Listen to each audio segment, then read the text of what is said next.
Hey guys, Jackson here with a new fly tying video for you. Figured I'd go through and give you a quick tutorial on how to tie my favorite steelhead egg fly, probably my favorite steelhead fly in general. So yeah, let's do it. So the hook I'm putting in is a Gamakatsu C14S Glo-Bug, size 8. I'm going to be using a 8mm Lickemler's sending candy chain egg, soft, in the chartreuse green orange color. So take it, cut off your one hook, your one bead, push it over the shank, over the eye, and down the curve just a little bit, and then let me see. I'm using 70 denier white ultra thread. So we start it right behind the eye of the hook, give it a couple wraps down.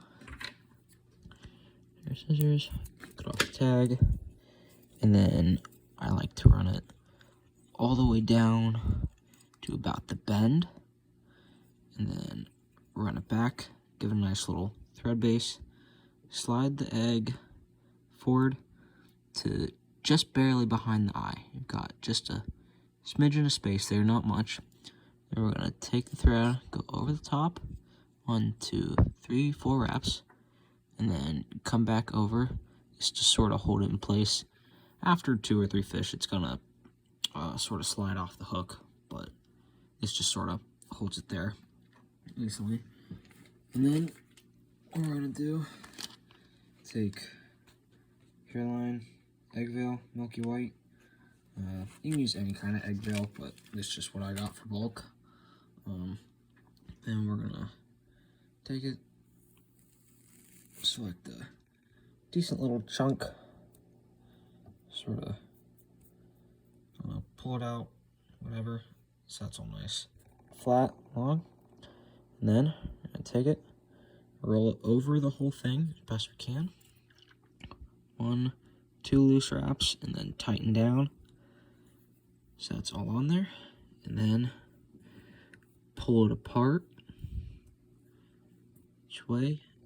Try to get it so that it's like sort of a wall almost in front of your thread. And then we're gonna pull it all back and do a handful of wraps to keep it held back. Doesn't really matter how much, just make sure that it's all flowing backwards, nice and even. And then we can pull our thread out and do our whip finish. About a 4 or 5 turn whip finish. You can do 3, it doesn't really matter, just so long as it sticks. Tighten it up, clip our thread. You can add glue if you want, I don't normally. Just personal preference, I guess. And then we're gonna pull all the veil back and cut it at a slight angle, just like that. And there you go. That is the finished product right there. Super simple, super effective. Now you can see the veil didn't go the whole way around. That doesn't really matter.